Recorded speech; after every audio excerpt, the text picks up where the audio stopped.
శ్రీవల్లి నాన్న బండారాన్ని అందరి ముందు బయట పెట్టిన నర్మద ఇదంతా కూడా ఎలా జరిగిందనేది వీడియోలో చూసి తెలుసుకునేద్దాం. ఇల్లు ఇల్లాలు పిల్లలు అప్కమింగ్ ఎపిసోడ్స్ లో ఏం జరగబోతుందో ముందుగా తెలుసుకోవాలి అనుకుంటే వీడియోని లైక్ చేసి ఛానల్ని సబ్స్క్రైబ్ చేసుకుని పక్కనే ఉన్న బెల్ సింబల్లో ఆల్ పై క్లిక్ చేయండి. వీడియోని షేర్ చేయడం లైక్ చేయడం మాత్రం మర్చిపోకండి. ఇంకా మొత్తానికైతే నర్మదకు చాలా ఘోర అవమానమే జరుగుతుంది. ఎందుకంటే సాగర్ చేసిన తప్పు నర్మదను వెంటాడుతూ ఉంటుంది. ఇంటి దగ్గర వాళ్ళు నర్మదే తప్పు చేసింది అని బాధ పెడుతూ ఉంటారు. అక్కడ ఆఫీస్ వాళ్ళు కూడా నర్మదే తప్పు చేసింది అని బాధ పెట్టడం జరుగుతుంది. ఇంకా నర్మద అవమానాన్ని తట్టుకోలేక చాలా బాధపడుతూనే రోడ్డు మీద ఒంటరిగా నడిచొస్తున్న సమయంలో ఇంకా ఈ ప్రేమ ధీరజ్ ఇద్దరు కూడా కారుకి మొదటి ఇన్స్టాల్మెంట్ కట్టడం కోసం అంటే అడ్వాన్స్ కట్టడం కోసం ఫైనాన్స్ ఆఫీసుల చుట్టూ తిరుగుతూ నర్మదను చూసి ప్రేమ అయితే వెళ్ళి అడుగుతుంది. ఏమైందక్క, ఇలా ఒంటరిగా వస్తున్నావేంటి? నీ ముఖంలో ఆ కన్నీళ్ళేంటి, ఆ దిగిలేంటి, ఏం జరిగిందక్క అంటూ ఇంకా ప్రేమ అడిగేసరికి ఏంటొదినా, ఈ మధ్య నీ బాధను పంచుకోవట్లేదు, నీ కష్టాన్ని కూడా పంచుకోవట్లేదు, మమ్మల్ని పరాయి వాళ్ళని చేసేసావా వదినా అంటూ ధీరజ్ అడిగిన ప్రశ్నకు ఇంకా నర్మదకైతే కళ్ళల్లో నీళ్లు తిరిగి ప్రేమని హత్తుకుంటుంది. హత్తుకునేసరికి ఏమైంది నర్మదక్క, అసలు ఎందుకు నువ్వంత బాధపడుతున్నావు చెప్పక్క అంటూ ప్రేమ నర్మదను నిలదీసేసరికి నేను ఏ తప్పు చేయలేదు, అయినా అందరూ నన్నే తప్పు పడుతున్నారు, నేనే మీ బావతో ఇదంతా చేయించానని అంటున్నారు. అసలు నాకు ఇవేమీ తెలియదు ప్రేమ. ఆ రోజు వనజ గారి ఇంటికి వచ్చిన తర్వాత సాగర్ని నిలదీస్తే గాని సాగర్ నాకు నిజం చెప్పలేదు. ఆ డబ్బులు ఇవ్వకపోతే వనజ గారు మరుసటి రోజు మళ్ళీ వచ్చి మావయ్య గారికి ఎక్కడ అవమానం కలిగిస్తారన్న భయంతోనే నేను నగలు తాకట్టు పెట్టి ఇచ్చాను ప్రేమ అంటూ నర్మద కన్నీళ్లు పెట్టుకుంటూ ఏడుస్తూ చెప్తుంది. అర్థమైందక్క, నువ్వు ఎలాంటి దానివో మాకు తెలీదా, నువ్వు ఏ రకంగా ఉంటావో మాకు తెలీదా, నీకు తెలిస్తే ఖచ్చితంగా నువ్వు ఊరుకోవన్న విషయం నాకు తెలుసక్క అని చెప్పాను. కానీ ఎవరూ నా నిజాయితీని నమ్మడం లేదు కదా ప్రేమ అంటూ నర్మద ఏడుస్తూ ఉంటుంది. ఇంకప్పుడు ప్రేమ అయితే అక్క, నీ నిజాయితీని మామయ్య గారు ఖచ్చితంగా నమ్ముతారు, అత్తయ్య గారు కూడా అర్థం చేసుకుంటారు అని చెప్పి ఇంకా ప్రేమ అవునక్క, అసలు బావ ఇలా డబ్బులతో ఉద్యోగం కొనుక్కున్నాడన్న విషయం నీకెలా తెలిసింది? బావ చెప్తేనే కదా. అసలు మామయ్య గారికి ఎలా తెలిసిందంటావు? అదే నాకు అర్థం కావట్లేదు ప్రేమ. ఆ రోజు ఫంక్షన్కి అందరూ వచ్చేసాము, ఎటొచ్చి మామయ్య గారు ఈ వల్లి వాళ్ళ అమ్మ నాన్న రాలేదు. ఎక్కడికైనా ముందే వచ్చేసే వాళ్ళు ఎందుకు రాలేదో నాకు అర్థం కావట్లేదు ప్రేమ అంటూ నర్మద తనకొచ్చిన అవమానాన్ని వ్యక్తం చేసేసరికి నాకు తెలిసి ఇదంతా కూడా వల్లి ప్లానే అయ్యుంటుందక్క. వల్లి వాళ్ళమ్మ కలిసి ఇదంతా ప్లాన్ చేసి సాగర్ బావ చేసిన ఈ పనిని బయట పెట్టాలని చేసుంటారు. వాళ్ళని నువ్వు కొట్టావు కదా అమూల్య విషయంలో, అందుకని ఇదంతా చేసుంటారు అని చెప్పనగానే అస్సలు వదిలిపెట్టకూడదు అంటూ ఇంకా ప్రేమ మాట్లాడుతుంది. మాట్లాడేసరికి ఇప్పుడు ఏం చేద్దాము అని ప్రేమ అయితే నర్మదను అడగడంతో మనం రైస్ మిల్లు దగ్గరికి ఒక్కసారి వెళ్ళి చూడాలి, ఎందుకంటే రైస్ మిల్లులో శ్రీవల్లి వాళ్ళ నాన్న ఉన్నాడు. ఎలాంటి దుర్మార్గాలు చేస్తారో మనకు తెలియంది కాదు, వాళ్ళు ఎంత దారుణమైన వాళ్ళో మనకు తెలుసు కదా, ఒక్కసారి వెళ్ళొద్దాము అనగాని సరేనక్క అని ధీరజ్ నువ్వు వెళ్ళు, నేను అక్క ఒకసారి రైస్ మిల్ దగ్గరికి వెళ్ళొస్తాము అని చెప్పి ప్రేమ ఇటు నర్మద ఇద్దరు కూడా రైస్ మిల్ దగ్గరికి బయలుదేరి వెళ్తారు. ఇంకా అలా వెళ్ళిన తర్వాత అక్కడ తిరుపతి చందు ఎవరి పనులు వాళ్ళు చూసుకుంటూ ఉంటారు. ఈ ఆనందరావు మాత్రం అటు ఇటు తిరుగుతూ హడావిడి చేస్తూ ఉంటాడు. ఏంటి తిరుపతి బాబాయ్, ఈయనగారు ఇక్కడ హడావిడి ఏంటి అనగాని ఏం చెప్పమంటావమ్మా నర్మదా, ఎప్పుడూ ఏదొకటి అటు ఇటు తిరుగుతూ ఉంటాడు. ఎప్పుడు పెద్దల్లుడు క్యాషియర్ ప్లేస్లోంచి పక్కకు తప్పుకుంటాడా, వచ్చి కూర్చుండిపోద్దామా అని చూస్తున్నాడమ్మా అని చెప్పనేసరికి బాబాయ్ ఎలా అంటున్నానని కాదు బాబాయ్ అని చెప్పాను, కానీ చెప్పు నర్మదా ఏంటి అంటూ తిరుపతి మాట్లాడేసరికి అతని మీద ఒక కన్నేసుంచు బాబాయ్, అతను చాలా తేడా మనిషి అని నా మనసు కనిపిస్తుంది, అందుకే ఒక కన్నేసుంచావనుకో ఎటువంటి తేడా ఉండదు అని చెప్పి మాట్లాడడంతో అవును నిజమే, అబ్జర్వ్ చేస్తున్నానమ్మా అంటూ చెప్తాడు. చెప్పేసేసరికి సరే బాబాయ్ అని ఇంకా అక్కడి నుంచి వీళ్ళిద్దరూ వెళ్ళిపోతారు. వెళ్ళిపోయిన తర్వాత ఆ రోజు సాయంత్రం అప్పటికి ఈ బాధ్యతలు తీసుకుని 5 రోజులు అవుతుంది. ఏ రోజుకి ఆ రోజు అకౌంట్ తేల్చేస్తారు కదా, అప్పటికి ఒక 2 రోజుల క్రితం నుంచి కూడా అకౌంట్ తేల్చరు. సాగరు ఈ నర్మద విషయం వచ్చింది కదా, సో అకౌంట్ విషయం తేల్చకుండానే బియ్యం బస్తాలు ఇన్ని ఉన్నాయి, ఇంత డబ్బులు వచ్చినాయి అని చెప్పి ఇంకా చందు అయితే అకౌంట్స్ చెప్తూ ఉంటాడు. చెప్తూ ఉండేసరికి అదంతా చూసి అదేంట్రా బియ్యం బస్తా ఇంకా ఇన్ని రావడం ఏంటి, పలానా వాళ్ళు డబ్బులు తీసుకొచ్చి ఇస్తున్నాను అని చెప్పి ఫోన్ చేశారు, రైస్ మిల్కి కూడా వెళ్తున్నాం రామరాజు గారు అని చెప్పారు, లోడు కూడా తీసుకువెళ్ళిపోయామని చెప్పారు, మరి దానికి సంబంధించిన డబ్బులేరా అని చెప్పి ఇంకా చందుని రామరాజు నిలదీసి అడుగుతాడు.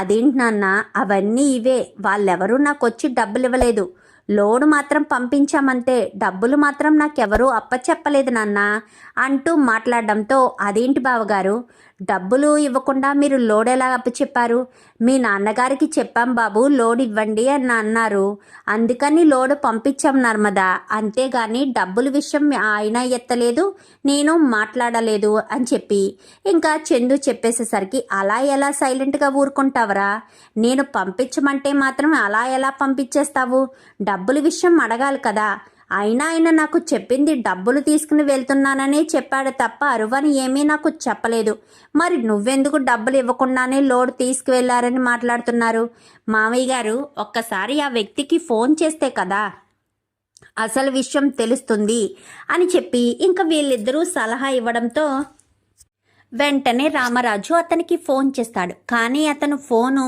లిఫ్ట్ చేయడు. ఫోన్ లిఫ్ట్ చేయట్లేదు ఏంటని మళ్ళీ చేస్తారు. మళ్ళీ చేసేసరికి అతను ఫోన్ లిఫ్ట్ చేయడు. ఏంటండి అని చెప్పాను కానీ ఎందుకో అతను బిజీగా ఉన్నాడేమో బుజ్జమ్మ, ఫోన్ లిఫ్ట్ చేయడం లేదు అని చెప్పి ఇంకా అనేసరికి వల్లి తెగ టెన్షన్ పడిపోతూ ఉంటుంది. కొంపదీసి నాన్న కానీ ఆ డబ్బులు తీసుకున్నాడా ఏంటి, ఆ డబ్బులు కనుక నాన్న తీసుకుంటే మాత్రం అయిపోయినట్టే, ఇంకా ఈ రోజుతో బతుకు బస్టాండ్ అయిపోయినట్టే, ఇన్ని రోజుల నుంచి ప్లాన్ చేసుకున్న ప్లాన్ అంతా కూడా అట్రప్లాప్ అయిపోతుందే అనుకుంటూ గబగబా వల్లి గదిలోకి వెళ్ళిపోయి వాళ్ళమ్మ భాగ్యానికైతే ఫోన్ చేస్తుంది. ఫోన్ చేయడంతో వాళ్ళమ్మ భాగ్యం ఫోన్ లిఫ్ట్ చేసి చెప్పమ్మడు అంటూ మాట్లాడడంతో వల్లి అయితే ఏం చెప్పమంటావు, నాన్న కానీ ఎవరైనా రైస్ మిల్లుకి వస్తే వాళ్ళ దగ్గర 2 లక్షల రూపాయలు తీసుకున్నాడా అంటూ ఇంక అడగడంతో 2 లక్షలా ఏమోనే నాకేం తెలీదు అంటూ మాట్లాడేసరికి ఇంకా వెంటనే ఆనందరావు వస్తాడు. వచ్చేసరికి ఏంటి భాగ్యం, ఏంటి తెగ కులాసాగా ఉన్నావు అంటూ ఆనందరావు తెగ హుషారుగా మాట్లాడుతూ ఉంటాడు. మాట్లాడేసరికి ఏమయ్యో నువ్వు నిన్న వెళ్ళి రైస్ మిల్లో ఉన్నావు కదా, ఎవరి దగ్గరైనా డబ్బులు తీసుకున్నావా అంటూ మాట్లాడేసరికి అవును తీసుకున్నాను, 2 లక్షల రూపాయలు తీసుకున్నాను అంటూ చెప్పడంతో చెంప పగలగొడుతుంది భాగ్యం. ఏంటి నన్ను కొట్టావు అని చెప్పి మాట్లాడుతూ ఉండగానే నిన్ను కొట్టడం కాదు, అక్కడ 2 లక్షలు తేడా వచ్చినాయని ఆ వ్యక్తి రైస్ మిల్లుకి తీసుకొచ్చి డబ్బులు ఇచ్చే లోడ్ తీసుకెళ్తానని చెప్పాడని రామరాజు అన్నయ్య చెప్తున్నాడంట. ఆ డబ్బులు నువ్వే తీసావన్న విషయం బయటికి వచ్చిందే అనుకో, ఇంకా నిన్ను ఈ జన్మలో నమ్మడు అని చెప్పాను. కానీ అదేంటే భాగ్యం అలా మాట్లాడుతున్నావు అని చెప్పి ఇంకా ఆనందరావు అనేసరికి మరి ఎలా మాట్లాడమంటావు అంటూ భాగ్యం చాలా కోపంగా అంటుంది. ఇంకా రామరాజు ఫోన్ చేశాడు కదా, ఫోన్ చేసిన వ్యక్తి కాస్త కొంతసేపటికి ఫోన్ లిఫ్ట్ చేస్తాడు. ఫోన్ లిఫ్ట్ చేసేసరికి ఆ సమయంలో ఫోన్ హాల్లోనే ఉండిపోతుంది. నర్మద అటు ఇటు తిరుగుతూ ఇంకా ఫోన్ చూసేసరికి ఇదేంటి మామయ్య గారు ఫోన్ ఇక్కడే ఉండిపోయింది, మామయ్య గారు గదిలో ఉన్నట్టున్నారు అని నర్మద ఫోన్ తీసుకుని వెళ్ళి మామయ్య గారండి అని చెప్పి మాట్లాడుతుండగానే ఏంటి నర్మద అంటూ రామరాజు అనగానే మీకు ఫోన్ వచ్చింది మామయ్య అంటూ ఫోన్ ఇచ్చేసి వెళ్ళిపోయేసరికి ఇతను ఇప్పుడు చేస్తున్నాడు ఫోను అని అనుకుని మాట్లాడుతుంటాడు. పక్కనే ఉంటుంది నర్మదైతే. మాట్లాడుతుండేసరికి నమస్కారం అండి అనగానే, నమస్కారం రామరాజు గారు, లోడు తీసుకువెళ్ళామండి. లోడు తీసుకువెళ్ళారు సరే, మీరు డబ్బులు ఎవరికి ఇచ్చారు అంటూ మాట్లాడడంతో, అదేంటండి డబ్బులు మీ వియ్యంకుడంట అక్కడ ఉన్నాడు, ఒక తెల్ల పంచ వేసుకుని నెత్తి మీద బట్టబుర్రది ఉంది, ఎవరు నువ్వు అని అడిగితే నేను రామరాజు గారి వియ్యంకుడిని అని చెప్పి 2 లక్షల రూపాయలు అతనే నా దగ్గర తీసుకున్నాడండి అంటూ చెప్పేసేసరికి ఒక్కసారిగా రామరాజు షాక్ అయిపోతాడు. మీరు అతనికి ఇచ్చారా అనగానే, అవును రామరాజు గారు, అతనికే డబ్బులు ఇచ్చాను అని చెప్పనగానే ఒక్కసారిగా షాక్ అవుతాడు రామరాజు. ఏంటండి ఏమైంది అంటూ బుజ్జమ్మ అడిగిన ప్రశ్నకు రామరాజు, ఆ 2 లక్షల రూపాయలు వల్లి వాళ్ళ నాన్న తీసుకున్నాడట. అసలు వల్లి వాళ్ళ నాన్నకు తీసుకోవాల్సిన అవసరం ఏముంది, డబ్బు ముట్టవలసిన అవసరం అంతకన్నా లేదు కదా అంటూ మాట్లాడేసరికి, ఏమోనండి అని వెంటనే భాగ్యానికి ఫోన్ చేస్తాడు. భాగ్యానికి ఫోన్ చేసేసరికి భాగ్యం కాస్త ఫోన్ లిఫ్ట్ చేయాలా వద్దా అనే టెన్షన్లో ఫోన్ లిఫ్ట్ చేస్తుంది. అన్నయ్య గారండి అని చెప్పి మాట్లాడడంతో, మీరిద్దరూ నా ముందు 10 నిమిషాల్లో ఉండాలి అనగానే, పదయ్యా అని చెప్పనేసరికి, నేను రానే భాగ్యం అంటూ మాట్లాడడంతో, నువ్వు రాకపోతే ఆయన వదిలేస్తాడనుకుంటున్నావా? ఎట్టి పరిస్థితుల్లో ఆయన వదిలిపెట్టడు, నువ్వు రావాల్సిందే, వచ్చి తీరాల్సిందే అంటూ చెప్పేసరికి సరే అని ఇంకా ఇద్దరు కూడా పరుగు పరుగున వస్తారు. ఈలోపు అందరూ కూడా హాల్లో ఉంటారు. అచ్చి బాబోయ్ మామయ్య గారండి అనగానే, నువ్వు మాట్లాడకమ్మా వల్లి, నువ్వు కొంచెం సైలెంట్గా ఉండు, నేను మాట్లాడుతున్నాను కదా, నేను మాట్లాడేటప్పుడు సైలెంట్గా ఉంటే బాగుంటుంది అని రామరాజు కాస్త ముందే వల్లి నోరు మూయించేస్తాడు. అది కాదు మామయ్య గారండి, అయినా ఆయనకి రైస్ మిల్ గురించి ఏం తెలుసని, చందుబాబు గారు తిరుపతి బాబాయ్ ఇద్దరూ చూసుకుంటున్నారు కదా, ఆ రోజు కూడా నేను అదే మాట చెప్పాను, అయినా నా మాట వినిపించుకోలేదు మీరు, మీకు చెప్పేంత పెద్దదాన్ని కాదు, అనుభవం కూడా నాకు లేదు, ఆయనకి చెప్పడం ఎందుకు అని నేను ఆ మాట చెప్పాను అంతే, అయినా ఆయన డబ్బులు తీసుకుని 2 రోజులైంది, మీరు గత 2 రోజుల నుంచి అకౌంట్స్ చూడలేదు, ఈ 2 రోజుల్లో ఆయన డబ్బుల విషయం తేల్చాలి కదా, ఇప్పుడు మీరు లెక్కలు చూసుకుని డబ్బులు లేవు అన్న విషయం తెలిసిన తర్వాత ఇప్పుడు వాళ్ళని రమ్మన్నారు, ఏం సమాధానం చెప్తారో మీరే వినండి, మీకే వాళ్ళ గురించి అర్థమవుతుంది అంటూ ఇంకా నర్మద మాట్లాడేసరికి రామరాజు ఆలోచనలో పడతాడు. ఆలోచిస్తూ ఉండగానే ఈ లోపు వీళ్ళందరూ కూడా వీళ్ళ ఇద్దరు వస్తారు. వచ్చేసరికి బావగారండి అంటూ వచ్చేసరికి, మీరు రైస్ మిల్లుకి వచ్చిన వ్యక్తి దగ్గర డబ్బులు ఎందుకు తీసుకున్నారు, అసలు 2 లక్షల రూపాయలు మీరు తీసుకోవాల్సిన అవసరం ఏముంది, అక్కడ క్యాషియర్ చందు ఉన్నాడు, పెద్దోడు కదా చూసుకుంటాడు, మిమ్మల్ని కేవలం రైస్ మిల్లో చూసుకోమన్నాను తప్ప క్యాష్ విషయం ముట్టుకోవద్దని చెప్పాను, చెప్పక మొదలు చెప్పాను, క్యాష్ ఒకరి చేతి మీదే వెళ్ళాలి, అది పెద్దోడు చూసుకుంటాడు అని చెప్పాను, అయినా సరే మీరు నా మాట వినిపించుకోకుండా అలా ఎలా మీరు క్యాష్ చూసుకుంటారు, క్యాష్ తీసుకోవాల్సిన అవసరం ఏముంది అంటూ మాట్లాడేసరికి, అది కాదండి అని చెప్పాను. కానీ ఏది కాదు చెప్పండి, ఏది కాదు, మీరు క్యాష్ తీసుకోవాల్సిన పనే ఉంది, ఎందుకు తీసుకున్నారు, ఆ 2 లక్షల రూపాయలు ఏవి అనగానే, అది బావగారు అని చెప్పాను. కానీ చెప్పు బాబాయ్, 2 లక్షలు ఏం చేశా బాబాయ్ అంటూ ప్రేమ మాట్లాడుతుంది. అమ్మ ప్రేమ, కొంచెం సైలెంట్గా ఉండు అని చెప్పనగానే ఇంకా సైలెంట్ అయిపోతుంది ప్రేమ. చెప్పండి, ఆ 2 లక్షల రూపాయలు ఏం చేశారు అంటూ మాట్లాడేసరికి, అది బావగారు అని నసుకుతూ ఉండేసరికి రామరాజుకి అర్థమైపోతుంది. చూడమ్మా భాగ్యం అని చెప్పాను. కానీ చెప్పండి అన్నయ్య, మీకు ఆల్రెడీ నేను ఇంతకు ముందు 10 లక్షల రూపాయలు ఇచ్చాను కదా, ఆ 10 లక్షలు ఈ 2 లక్షలు మొత్తం 12 లక్షలు నాకు ఒక నెల రోజుల్లో తీసుకొచ్చి ఇచ్చేసండి. మీరు ఏం బిజినెస్ చేశారో ఏంటో నాకేమీ చెప్పలేదు, చూపించలేదు, అయినా నాకు బిజినెస్ చేసుకున్నా చేసుకోకపోయినా నాకు అనవసరం, నాకు మాత్రం ఆ 10 లక్షలు ఈ 2 లక్షలు మొత్తం 12 లక్షలు నాకు తీసుకొచ్చి ఇచ్చేసండి, నాకు డబ్బులు చాలా అవసరం, నా డబ్బులు నాకు తీసుకొచ్చి ఇచ్చేయండి. అయినా నేను ఆ రోజు చేబదులుగా ఇచ్చానే తప్ప అప్పు లేకుండా అయితే ఇవ్వలేదు. ఆ తర్వాత మీరు ఎన్నోసార్లు ఇక్కడికి వచ్చారు వెళ్ళారు, ఏదో ఒకసారి వాష్ చేసి అది తీసుకొచ్చి ఏదో ఒక రోజు ఆ అమౌంట్ తీసుకొచ్చి నాకు ఇచ్చేయాలి కదా, నాకు ఇవ్వడం మానేసి బిజినెస్ కూడా చేయడం మానేసి మా ఇంటి చుట్టూరేనే తిరగడం సరిపోతుందని రామరాజు గట్టిగా నిలదీసేసరికి అది అది అది బావగారు అని చెప్పాను. కానీ ఇంకా మీరు మాట్లాడొద్దు చెల్లమ్మ, నీకే చెప్తున్నాను. ఆ 10 లక్షలు ఈ 2 లక్షలు మొత్తం 12 లక్షలు నాకు తీసుకొచ్చి ఇవ్వాల్సిందే. ఇవ్వకపోతే మాత్రం నేను అస్సలు ఊరుకోను.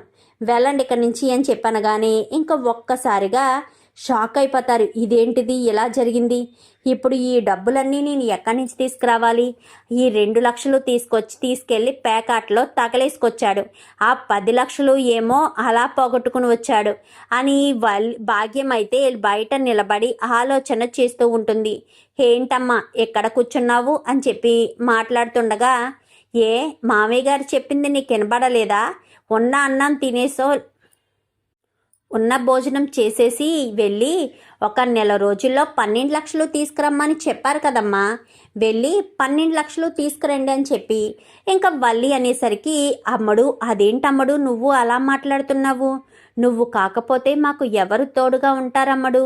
నువ్వే మా దిక్కు కదా అనగానే, ఇంకా చాలమ్మా, నువ్వు నన్ను పొగిడింది చాలు, మునగ చెట్టు ఎక్కించింది చాలు, ఇంకా నా వల్ల కాదు. ఇప్పుడు నీకు 12 లక్షలు నేను ఇంట్లో దొంగతనం చేస్తే అడ్డంగా దొరికిపోవడం ఖాయం. అయినా దొంగతనం చేయవలసిన అవసరం కూడా నాకు లేదు.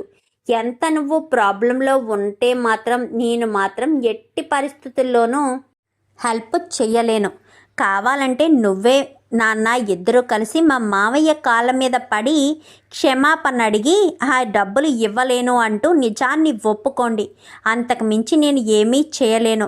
ఆ నర్మదా ప్రేమ తొందరలోనే నిజాన్ని బయట పెట్టే సమస్య ఉందమ్మా అంటూ ఇంకా వల్లి కాస్త భాగ్యానికి చెప్పేసేసరికి, అచ్చుబాబోయ్ అలా చేస్తే ఖచ్చితంగా మీ మావయ్య మమ్మల్ని బ్రతకనిస్తాడా? బ్రతకనివ్వడు. రా భాగ్యం, మనమే ఏదో ఒకటి చేద్దాము అంటూ ఇంకా భాగ్యాన్ని అక్కడి నుంచి తీసుకుని వెళ్ళిపోతాడు ఆనందరావు. అయితే ఇంటికి వెళ్ళిన తర్వాత ఆనందరావుని చిత్త కొడుతుంది. అసలు ఆ 2 లక్షలు ఎవరు తీసుకోమని చెప్పారు? అది కాదే భాగ్యం, మనం ఎలాగా హోటల్ బిజినెస్ చేయడం లేదు కదా, మనకి ఖర్చులుకుంటాయని నేనే తీసుకొచ్చాను అని చెప్పనగానే, అవునా మరి ఆ డబ్బులేవి అంటూ ఆనందరావుని భాగ్యం నిలదీసేసరికి, వచ్చినాయి 2 లక్షలే కదా, ఆ 2 లక్షలకి మరొక 2 లక్షలు వచ్చేటట్టు చేద్దామని నేను ఆ 2 లక్షలు తీసుకెళ్ళి పేకాట్లో పెట్టాను.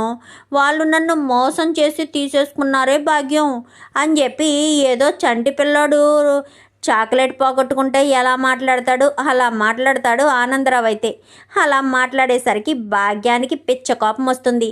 అసలు నీకు బుద్ధి జ్ఞానం ఉందా? అసలు ఎందుకు చేసావయ్యా?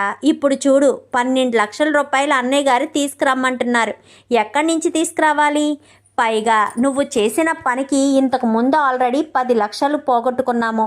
ఇప్పుడు మళ్ళీ 12 లక్షలు ఎక్కడి నుంచి తేవాలి? ఏమో నాకేమీ అర్థం కావట్లేదు.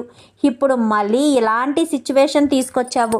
నేను అన్నయ్య గారి ఇంటికి వెళ్ళి ఆ రైస్ మిల్లుని హ్యాండ్ ఓవర్ చేసుకుని ఇంటి బాధ్యతని మన కూతురికి అప్పగిద్దాము అని నేను అనుకుంటే మా ఆశలన్నీ అడియాసలు చేసావు కదయ్యా అంటూ ఇంకా భాగ్యం కాస్త ఆనందరావుని చితక్కొడుతుంది. ఇంకిక్కడ నర్మదైతే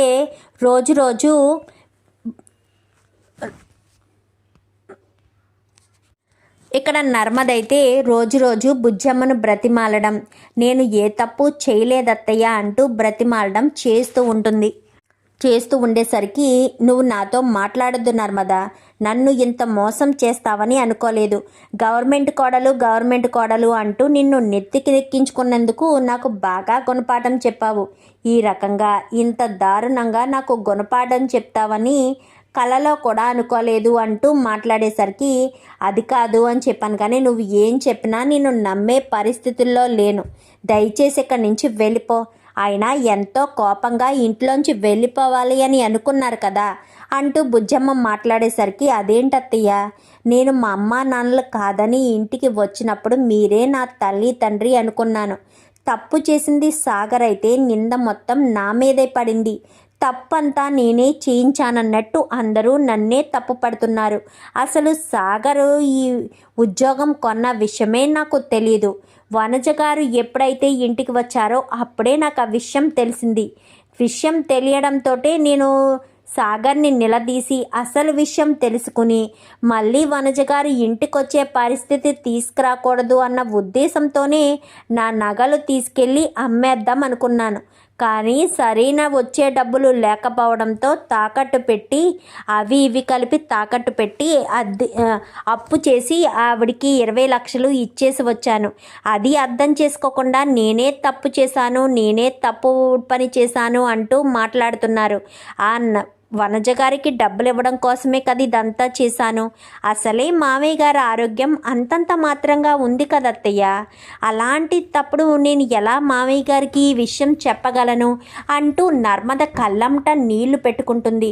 ఇంకా బుజ్జమ్మ అయితే ఆ మాటలన్నీ విని మనసు చెబుక్కుమన్నా కానీ ఒక పక్క జాలి, మరొక పక్క కోపం, ఇంకా రెండింటి మధ్యలో నలిగిపోతూ బుజ్జమ్మ లోపలికి వెళ్ళిపోతుంది. ఈ మాటలన్నీ విన్న రామరాజు, సాగర్ ఎలా అయినా తప్పు చేశాడు కాదనను, కానీ నర్మద ఏం తప్పు చేసింది? పాపం నర్మద ఏ తప్పు చేయలేదు కదా అని ఇంకా రామరాజు అనుకుంటాడు. అమ్మ నర్మదా అంటూ పిలుస్తాడు. బయటే దిగాలిగా నిలబడి ఉంటుంది నర్మద. పిలిచేసరికి గబ్బా వస్తుంది. మామయ్య గారు అనగానే కొన్ని మంచినీళ్ళు తీసుకొస్తావమ్మా అంటూ చెప్పేసేసరికి అది చూసిన వల్లి అయితే ఒక్కసారిగా షాక్ అయిపోతుంది. అచ్చి బాబోయ్ వీళ్ళంతా కలిసిపోతున్నారే, ఇప్పుడు వీళ్ళంతా కలిసిపోతే ఎలాగా అని అనుకుంటూ ఉండగానే ఈలోపు సాగరు వల్లి అనుకుంటూ ఉండగానే ఈలోపు సాగర్ వస్తాడు. సాగర్ వచ్చేసరికి మరిది గారు అని చెప్పాను కానీ ఏంటొదిన, మీ నాన్నగారు కొంచెం కూల్గా ఉన్నట్టున్నారు, ఇప్పుడు వెళ్ళి మీ నాన్నగారితో కొంచెం సేపు మాట్లాడండి అనగానే, వద్దులే వదిన, నాన్న అసలే నా మీద కోపంతో ఉన్నారు. నాన్న కోపంతో ఉంటే నేను వెళ్ళి మాట్లాడినా నా మీద ఇంకా కోపం పెరుగుతుందే తప్ప కోపం తగ్గదు అని వీడు దూరం నుంచి ఉండిపోయేసరికి నర్మద కాస్త మామయ్య గారు అని చెప్పి దగ్గరికి వెళ్తుంది. ఇదిగోండి మామయ్య గారు, మీరు అడిగిన మంచినీళ్ళు టీ కూడా తీసుకొచ్చాను అనగాని, చాలా థ్యాంక్స్ అమ్మా అంటూ చెప్పడంతో ఇంకా వల్లి అది చూసి తెగ బాధపడిపోతూ ఉంటుంది. ఇంకా వెంటనే పరుగున వెళ్ళి మామయ్య గారు నాకు థ్యాంక్స్ చెప్పారు ప్రేమ అని చెప్పాను. కానీ పోనీ లెక్క మామయ్య గారైనా అర్థం చేసుకున్నారు నువ్వు తప్పు చేయలేదని. ఎందుకంటే నువ్వు తప్పు చేసే మనిషివి కాదు కదా, నువ్వేంటో అందరికీ తెలిసిన తర్వాత ఖచ్చితంగా నిన్ను అర్థం చేసుకుంటారు అని చెప్పాను కదక్క. నువ్వు దాని గురించి ఆలోచించుకు. పదే దాని గురించి ఆలోచించడం వల్ల ఎలాంటి ఉపయోగం ఉండదు. మామయ్య గారు నిన్ను అర్థం చేసుకున్నారు కాబట్టే ఎలాంటి సమస్య లేకుండా హ్యాపీగా మామయ్య గారు నిన్ను అర్థం చేసుకొని నీతో మాట్లాడి మంచినీళ్ళు తెమ్మన్నారు. ఎవరి మీదైనా కోపం ఉంటే అస్సలు మామయ్య గారు దగ్గర కూడా రానివ్వరు అంటూ ప్రేమ చెప్పేసరికి ఇంకా వెంటనే వల్లి గబగబా బెడ్రూమ్లోకి వెళ్ళిపోయి వాళ్ళ అమ్మకి ఫోన్ చేస్తుంది. ఈ ప్రేమ నర్మద ఇద్దరూ సంతోషంగా ఉంటారు. వల్లి గదిలోకి వెళ్ళి వాళ్ళ అమ్మకు ఫోన్ చేసి అమ్మోయ్ అని చెప్పాను కానీ ఏంటి అమ్మడు అని చెప్పి ఇంకా భాగ్యం అడగడంతో ఇక్కడ మామయ్య గారు నర్మదని క్షమించేశారు అమ్మోయ్, సాగర్ను కూడా క్షమించేస్తారు. అలా క్షమించేస్తే అందరూ ఒకటైపోతారు. అప్పుడు మనం అనుకున్నది సాధించలేం కదా. నువ్వు ఏదొకటి చేసి ఆ 12 లక్షలు తీసుకొచ్చి మామయ్య గారికి ఇవ్వు అని చెప్పి మాట్లాడేసరికి ఏం మాట్లాడుతున్నావు అమ్మడు, 12 లక్షలు తీసుకొచ్చి మామయ్య గారికి ఇవ్వాలా? మీ మామయ్య గారికి ఎక్కడి నుంచి తీసుకొచ్చి ఇవ్వమంటావు? మీ నాన్న ఏమన్నా కోట్లు సంపాదించాడా అందులోంచి ఒక 12 లక్షలు తీసుకొచ్చి ఇవ్వడానికి అని భాగ్యం కాస్త వెటకారంగా మాట్లాడుతుంది. మరి అంత తీర్చలేని దానివి ఎందుకు 12 లక్షలు తీసుకున్నారు? అసలు డబ్బులు తీసుకోవాల్సిన అవసరం ఏముంది? ఆశకు అంతే ఉండదు. ఆశ పడితే ఇలానే ఉంటుంది. ఎవరి నెత్తి మీద చెయ్యి వాళ్ళే వేసుకున్నట్టుగా ఇప్పుడు నర్మద వీళ్ళంతా కలిసి ఆనందరావు బండారం అయితే బయట పెట్టేస్తారు. మరి రామరాజుకి వాళ్ళు డబ్బులు తీసుకొచ్చి ఇవ్వలేదు అన్న విషయం తెలిసింది కదా. నెల రోజుల తర్వాత కూడా వాళ్ళు డబ్బులు తీసుకొచ్చి ఇవ్వలేరు. మరి అప్పుడు భాగ్యం ఆనందరావు పరిస్థితి ఏంటి? వాళ్ళకి రామరాజు ఎలాంటి శిక్ష విధిస్తాడు? ఇదంతా కూడా రాబోయే ఎపిసోడ్స్లో చూసి తెలుసుకునేద్దాం. మా వీడియో కనుక మీకు నచ్చినట్లయితే వెంటనే లైక్ చేసి మా ఛానల్ని సబ్స్క్రైబ్ చేసుకుని పక్కనే ఉన్న బెల్ సింబల్లో ఆల్ పై క్లిక్ చేయండి. Thank you for watching.